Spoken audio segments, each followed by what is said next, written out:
नमस्कार, the Naveen Purohit show में आपका स्वागत है। मैं हूं आपके साथ नवीन पुरोहित और आज हमारे साथ चर्चा करने के लिए मौजूद हैं भोपाल एयरपोर्ट के डायरेक्टर राम जी अवस्थी जी। राम जी, आपका IND24 में बहुत बहुत स्वागत है। धन्यवाद सर, आपका भी नवीन जी स्वागत है। और भोपाल एयरपोर्ट आपके कार्यकाल में हमने बदलते बदलते इतना बदलाव देखा कि एक आमूलचूल परिवर्तन दिख रहा है। तो बदलाव की इस प्रक्रिया के आप मुख्य साक्षी हैं और ये जो डेवलपमेंट हुआ है उसको लेकर आपकी एक समग्र प्रतिक्रिया चाहूँगा।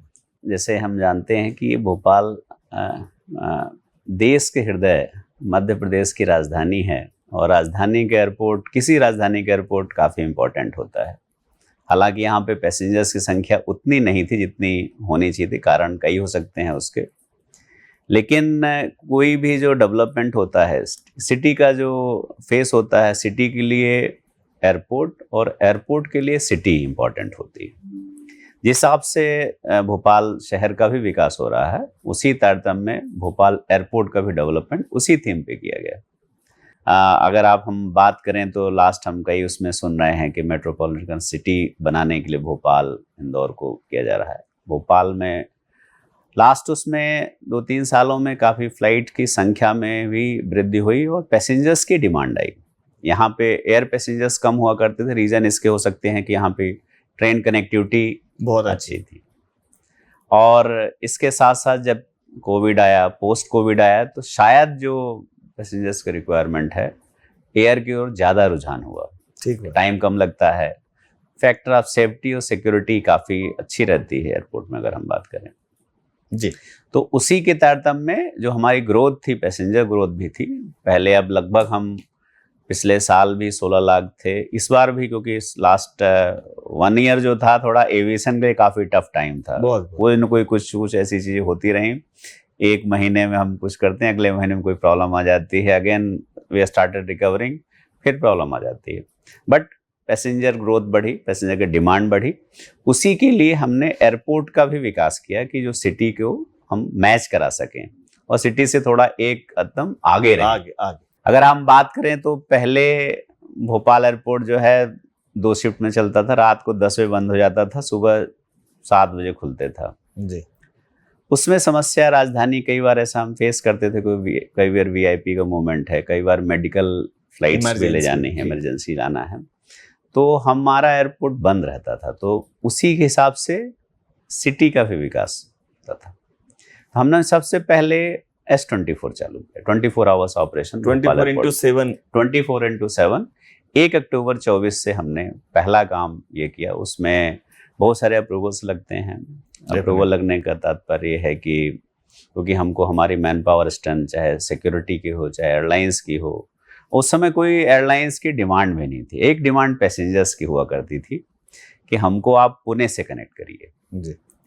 और पुणे एयरपोर्ट में ये था कि इंडियन एयरफोर्स के पास एयरपोर्ट था, दिन में इनके ऑपरेशंस हुआ करते थे, तो अधिकतर स्लॉट रात में मिलते थे। जो प्राइम स्लॉट जो था, प्रीमियम जो सेक्टर थे, उसके लिए मिल जाते थे। कोई भी एयरलाइंस यहाँ हमको उस स्लॉट में चलाने को तैयार नहीं थी। कई बार लोगों ने स्लॉट सेलेक्ट किया, फिर आए नहीं।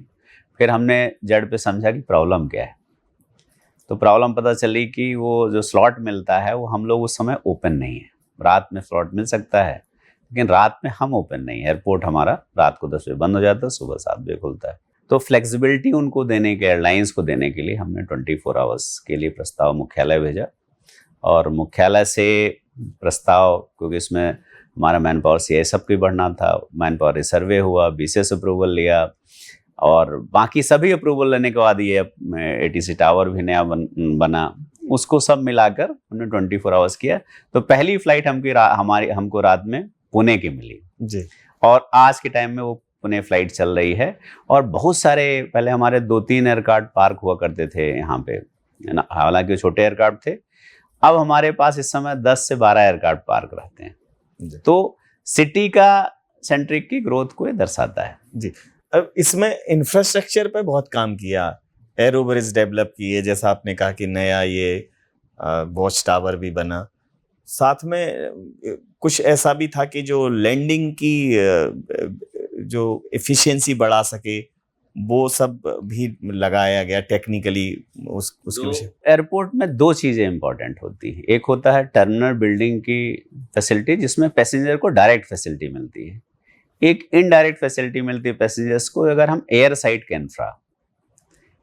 पे इंफ्रा की हम बात करें तो एयरक्राफ्ट के लिए क्या हम दे सकते हैं, उसके लिए इंपॉर्टेंट होता है कि पहले रनवे लेंथ मान लीजिए आपकी है, रनवे लेंथ कितनी है, फिर रनवे लेंथ के साथ में किस टाइम तक ऑपरेट कर सकता है। हमारे यहाँ 2-3 कैटेगरी होती है एयरपोर्ट की, VFR, IFR। तो VFR भोपाल राजधानी, IFR पहले से ही है, इंस्ट्रूमेंटल लैंडिंग के लिए है। और हम प्रिसीजन 1 पे थे, कैटेगरी हम लोग ILS की लैंडिंग की प्रोसेस होती है, तो उसमें हम कैटेगरी 1 थे। लगभग हमको 800 मीटर मिनिमा चाहिए, विजिबिलिटी हमको 800 मीटर चाहिए होता था। और इसके बाद फिर हमको 550 मीटर, हम लोग एक RVR बोलते हैं, रनवे विजुअल रेंज, उतना चाहिए, तब हम यहाँ पे एयरक्राफ्ट लैंड कर सकता था किसी समय। सामान्यतः ये होता था कि दिसंबर जनवरी में मॉर्निंग में जो फ्लाइट्स होती थी वो उसमें फॉग की कंडीशन बनती थी। वो पैरामीटर्स मैच वो जो हमारी रिक्वायरमेंट थी, एयरपोर्ट का मिनिमा था, वो मैच नहीं करता था। तो फ्लाइट या तो डिले हो जाती थी, 3-4 घंटे डिले हो जाती थी, या फ्लाइट डाइवर्ट हो जाती थी। तो उसको काउंटर करने के लिए हमने CAT-2 एक इंस्ट्रूमेंट सिस्टम होता है, ILS instrument landing system CAT-2, उसमें रनवे एज लाइट से लेके बहुत सारी प्रोसेस लगती है।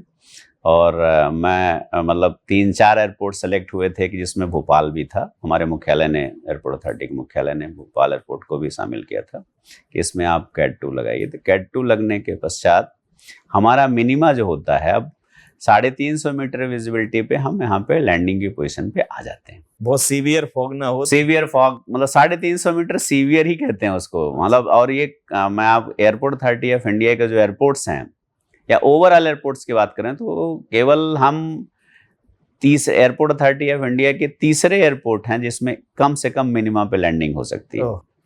और राजधानी के साथ साथ S-24 भी हम खुले थे। तो बहुत सारा जो फ्लाइंग है यहाँ की, अगर आप देखेंगे तो साउथ सेक्टर की फ्लाइंग, दिल्ली जो जाती है फ्लाइट्स यहाँ से होके जाती हैं।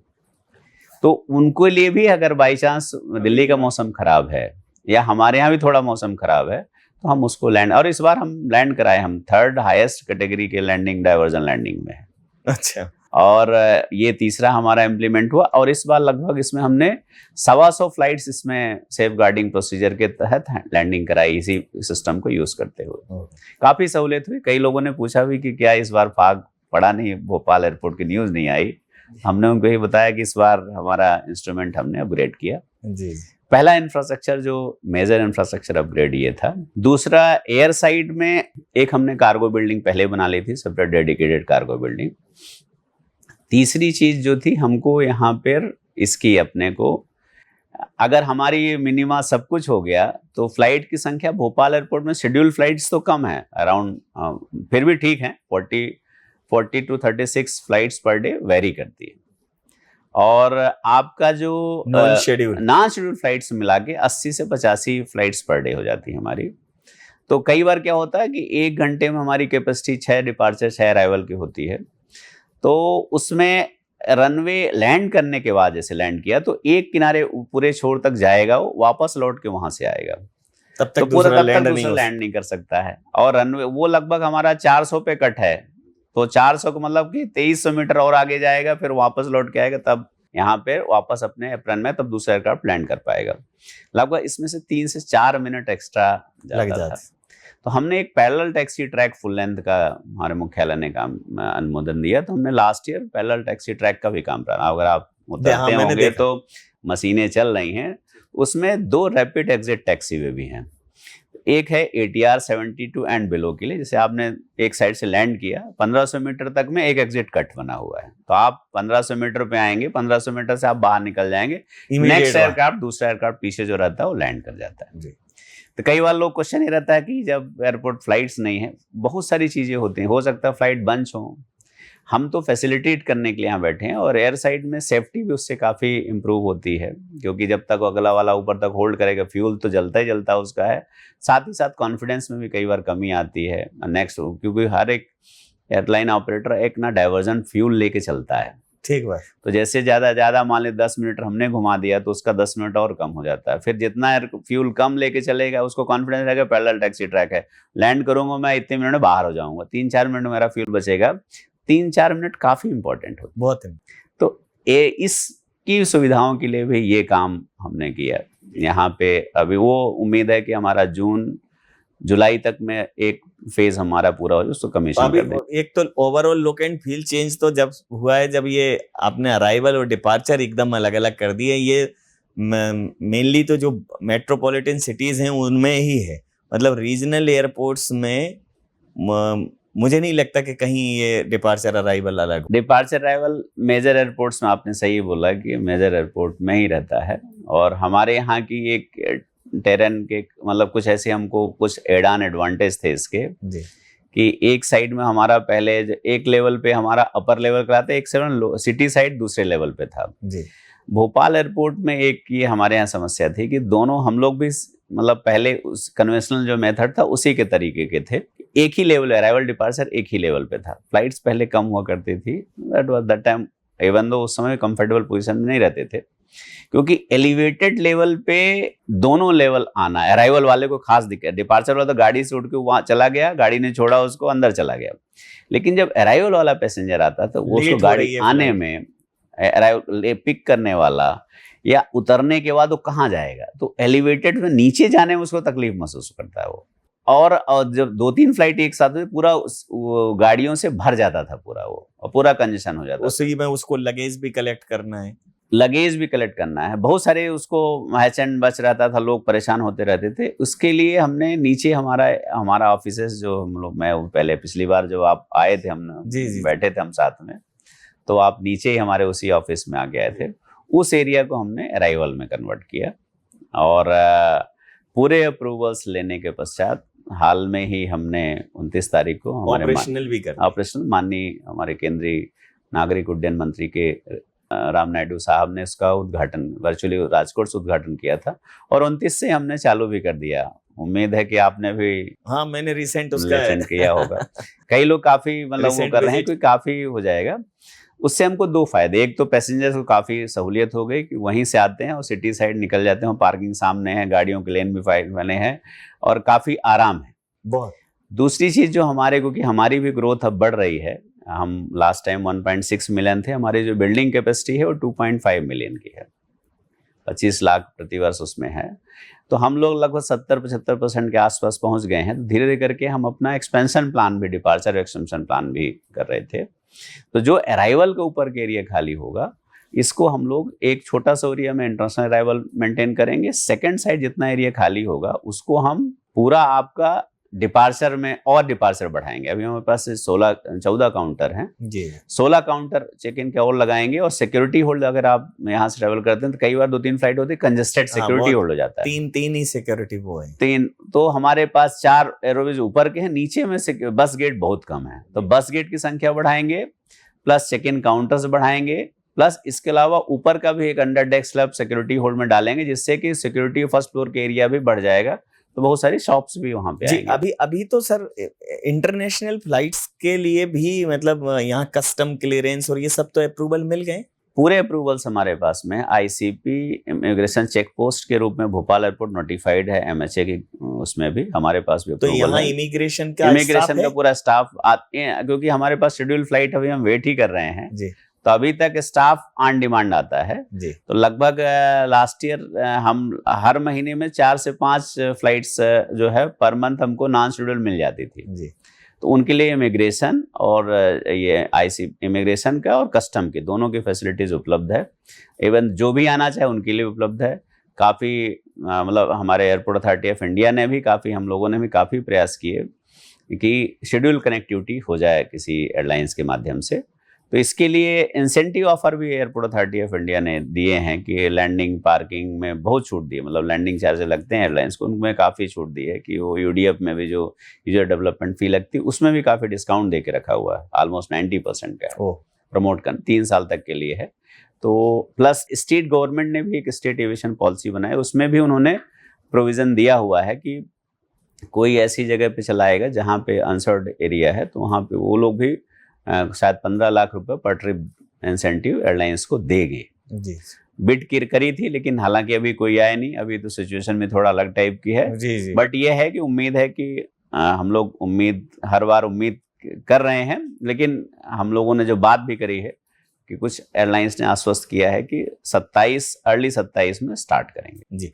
यहाँ से सर मतलब जैसे रायपुर चल रही है, राजधानी उत्तर प्रदेश लगा हुआ है, कोलकाता का भी बहुत ट्रैफिक है, एक पूरा मतलब यहाँ बंगाली पूरा एक सोसाइटी रहती है, बड़ी संख्या है, लेकिन ये लगातार डिमांड है। कई बार जनप्रतिनिधि भी करते हैं बात, लेकिन लखनऊ और कोलकाता एस्टेब्लिश नहीं हो पा रहे हैं। लखनऊ तो बीच में चला, कोलकाता तो शुरू ही नहीं हो पाया। कलकत्ता कई बार स्लॉट लिया एयरलाइंस ने, इंडिगो ने 2-3 बार स्लॉट लिया, चलाया नहीं। जो मतलब क्योंकि एयरलाइंस के अपने अपने मेथड है, मेथोडोलॉजी है इंडिगो और एयर इंडिया की। हम स्टेट ने भी बिड किया था, कुछ उसमें इनडायरेक्ट मतलब डायरेक्ट कनेक्टिविटी तो नहीं है, लेकिन इनडायरेक्ट कनेक्टिविटी इन शहरों के लिए काफ़ी रिजनेबल रेट पे है। जी जी। दूसरी दूसरी जो एयरलाइंस का जो कहना है कि जो उनकी स्टडी है, उनकी स्टडी के हिसाब से इन सेक्टर में, क्योंकि इनकी डिस्टेंस ज़्यादा है और ज़्यादा डिस्टेंस में आपको बड़े एयरक्राफ्ट चलाने पड़ते हैं, 186 सीटर, 232 सीटर ऐसे करके चलाने पड़ते हैं। उनका ये मानना है, उनका ये कैलकुलेशन जो होगा उनका, उसके हिसाब से है कि कलकत्ता के लिए डायरेक्ट 186 पैसेंजर्स नहीं है पर डे के लिए।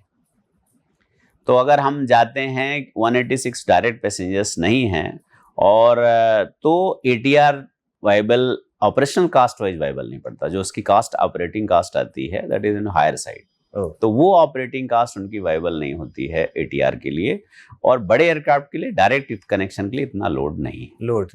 और वाया सेक्टर्स में इतने कनेक्शंस दे देते हैं। उनका कहना है दिल्ली में, क्योंकि पहले दिल्ली में 2-3 फ्लाइट हुआ करती, आज के दिल्ली में 7 फ्लाइट पर डे हमारे यहाँ है। मुंबई की मतलब अभी नवी मुंबई चालू होने के पश्चात 4 flight per day Navi Mumbai की, रायपुर से भी है। तो उनका कहना है इनडायरेक्ट कनेक्शन हम आपको कलकत्ता 4-5 घंटे में पहुंचा दे रहे हैं।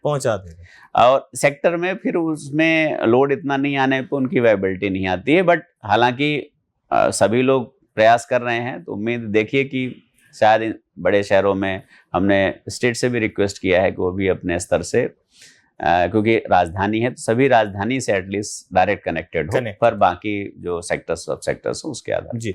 और ये उड़ान 2.0 योजना है, उसमें रीजनल कनेक्टिविटी का भी एक कॉन्सेप्ट था। यहाँ से रीवा भी चली कुछ बीच में, थोड़ा मतलब उससे भी लोगों में एक एविएशन इंडस्ट्री और ये एयरलाइंस के थ्रू एक जर्नी करने का एक रुझान तो बड़ा है। उससे काफ़ी फायदा हुआ। उससे उड़े देश का आम नागरिक, जो पहली वाली योजना थी, उसमें से कई सेक्टर चले, कई एयरपोर्ट्स बने। मध्य प्रदेश की हम बात करें तो 3 एयरपोर्ट, तो मतलब 2 एयरपोर्ट उड़ान स्कीम के RCS की योजना के अंतर्गत ही बने, एक रीवा और एक दतिया। फ्लाइट्स भी चली थी रीवा में, फ्लाईबिग ने रीवा और दतिया दोनों जगह फ्लाइट्स चली थी, स्टार्टिंग में चली थी। और जो आम पब्लिक है, जिसको हम लोग पब्लिक एविएशन में, एयर सेक्टर अभी भी पब्लिक ट्रांसपोर्ट बना नहीं है, तो वो जो आम लोगों को यात्रा कराने का उद्देश्य था, यही था उड़ान स्कीम थी। बहुत ही अच्छा योजना थी, बहुत फायदा भी हुआ। 2 एयरपोर्ट हमारे मध्य प्रदेश में बने हैं और फ्लाइट्स भी चली है। रीवा में तो अब फर्दर कनेक्शन में फ्लाइट चलने लगी, मतलब रीवा से दिल्ली हो गई है, रीवा से आपकी इंदौर दिल्ली फ्लाइट है, और रीवा से रायपुर भी चालू हो गई है। तो रीवा डेवलप हो गया। उम्मीद है धीरे धीरे आने वाले समय में, और जो RCS वाली रूट वाली फ्लाइट थी, वो भी, क्योंकि रूट नोवेट होकर दूसरे एयरलाइंस के पास चला गया था, तो वो लोग भी तैयारी कर रहे हैं, तो उम्मीद है 2-3 महीने में वो भी चालू हो जाएगी। तो उससे लेके फर्दर कनेक्शन, और रिसेंटली जो है भारत सरकार ने माननीय प्रधानमंत्री जी के दिशा निर्देश उड़ान 2.0 भी इम्प्लीमेंट किया गया है कि उसको फर्दर एक्सपेंशन कर रहे हैं। फर्दर एक्सपेंशन मतलब कि योजना, क्योंकि 10 साल और बढ़ा दी गई है कि अगले 10 साल तक और उड़ान 2.0 के माध्यम से होगा। उसमें फीचर्स ये हैं कि मतलब आपको 100 एयरपोर्ट्स बनाएंगे, रूट्स देंगे, क्योंकि रूट की अभी बिडिंग रुकी हुई थी, अब रूट की वापस बिडिंग स्टार्ट होगी, जिसमें लोगों को कम दरों पे फ्लाइट्स मिलेगी। तीसरी खासियत है कि अभी तक होता था कि एयरपोर्ट बन जाते हैं और बनने के बाद चलाने में दिक्कत होगी, खर्चा बहुत लगता है लेकिन उतनी फ्लाइट्स उतनी वायबिलिटी नहीं आती है। उसमें ये भी है कि 3 करोड़ जो है मतलब पर एनम पर एयरपोर्ट जो इसके अंतर्गत एयरपोर्ट बने उनका O&M कास्ट भी भारत सरकार वहन करेगी। उसकी ब्यूटी ये है, क्योंकि नॉर्मली चलना बना देते हैं हम, इसको चलते नहीं तो लगता है कि ये तो किसी काम का नहीं, कौन चलाए, यहाँ पे आदमी कौन पोस्ट करे। तो इसमें खासियत ये है और वो बहुत अच्छी योजना है, वापस आ गई है, कैबिनेट अप्रूवल हो चुका है, लॉन्च हो चुकी है। आने वाले समय में उसके और बेहतर लाभ मिलेंगे। सामान्यतः जब फ्लाइट्स डिले होती हैं एयरपोर्ट्स पर, तो जो भी बड़े एयरपोर्ट्स हैं, एयरपोर्ट्स का अपना एक मार्केट होता है, कस्टम में कुछ छूट भी मिल जाती है और जो प्रोडक्ट होते हैं वो थोड़े एलिट होते हैं, प्रीमियम प्रोडक्ट रहते हैं। तो बड़े एयरपोर्ट्स पर जैसे फ्लाइट लेट होती है तो लोग फूड जोन में चले जाते हैं, तो लाउंज में चले जाते हैं, शॉपिंग करने लगते हैं। मतलब एक अलग एक्सपीरियंस रहता है। बहुत कम देखा है कि लोग परेशान हो रहे हों। और ठीक है, 3 मंगाए तो डिफरेंट जोन होते हैं, उनमें कहीं ना कहीं वो अपना टाइम कंज्यूम कर लेते हैं। भोपाल में भी धीरे धीरे ऐसा शॉप्स बढ़ा रहे हैं और इसके विस्तार देने की कोई योजना? ये जो पैसेंजर फैसिलिटीज हमारे माननीय मंत्री जी, उड्डयन मंत्री जी का विशेष निर्देश हैं और एक अभियान भी चलाते रहते हैं कि कई योजनाएं पैसेंजर सेंट्रिक भी आप करिए। जैसे हमने लाइब्रेरी है ये चालू किया, किड्स जोन एरिया चालू किया, फ्री वाईफाई देने को, कई बार बाहर के जो पैसेंजर्स रहते हैं उनको, हालांकि बाकी के नहीं बट उनको दिक्कत होती है। अभी हमने डिजी यात्रा भी भोपाल एयरपोर्ट में भी चालू डिजी किया यात्रा गया। भोपाल चालू हो गया है। और तो कोई आपके पास आईडी की कोई जरूरत नहीं है, मतलब आपका चेहरा ही आपका आईडी है, उसी के माध्यम से आप ट्रैवल कर सकेंगे। आपको झंझटें कम होती है, पर्स निकालिए और फिर उसमें से दिखाइए। वो अभी माननीय मंत्री जी उसका भी उद्घाटन भोपाल एयरपोर्ट का किया है, वो भी अच्छी चल रही है। लगभग 27 से 30% पैसेंजर्स हमारे डीजी यात्रा यूज करते हैं। सीमलेस कनेक्टिव, सीधे जाते हैं और वहां से निकल जाते हैं। और भोपाल एयरपोर्ट की खासियत ये है कि आपको टाइम बहुत कम लगता है। बहुत लोग यहाँ पे फ्लाइट राडार से अपनी फ्लाइट की पोजीशन देख लेते हैं और घर से निकलते हैं और आराम से चले जाते हैं जी। और जहाँ तक रही अंदर की बात, अंदर में बहुत सारी सुविधाएं अभी रिसेंट में भोपाल एयरपोर्ट में आई हैं। अभी एक चेंज और दिखेगा आपको, 20-25 दिन आप वेट करिए, आप देखेंगे कि जो हमारा फूड F&B जोन है, वी आर रिवैम्पिंग इट जी। हम इसको रिवैम्प कर रहे हैं, चेंज कर रहे हैं पूरा उसको, क्योंकि लोग का टेस्ट खाते खाते थोड़ा सा वेंडर भी कई बार उतनी अच्छी वो नहीं कर पाते हैं। तभी अभी रेनोवेशन स्टार्ट कर दिया है। तो F&B में भी आप देखेंगे आउटलेट डिफरेंट टाइप के आपको दिखेंगे।